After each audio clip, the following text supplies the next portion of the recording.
Kecantikan Nagita Slavina kenakan hijab tuai doa. Penampilan berbeda Nagita Slavina dan Paula Verhoeven dipamerkan Zaskia Sungkar. Istri dari Raffi Ahmad dan Baim Wong tersebut terlihat anggun mengenakan jilbab saat menghadiri acara Laudia Cynthia Bella. Penampilan Ibu Rafathar serta Kiano itu pun lantas ramai menuai doa dari para netizen. Pasalnya kecantikan Gigi dan Paula dinilai kian terpancar meski menutup rambut indah mereka yang kerap tergerai. Kecantikan Gigi dan Paula mengenakan hijab ini dibagikan oleh Zaskia Sungkar melalui akun Instagram pribadinya. Kompak mengenakan pakaian senada bernuansa merah muda dan putih, Gigi dan Paula bersanding bersama Zaskia Sungkar dan Shireen Sungkar.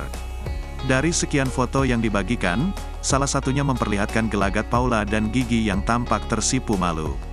Perbedaan penampilan Paula Verhoeven dan Nagita Slavina itu lantas ramai didoakan netizen.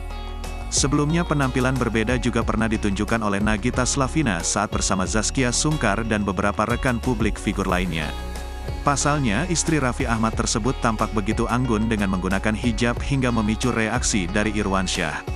Padahal selama ini, Gigi dikenal sebagai salah satu selebritis yang begitu modis dan memiliki rambut indah.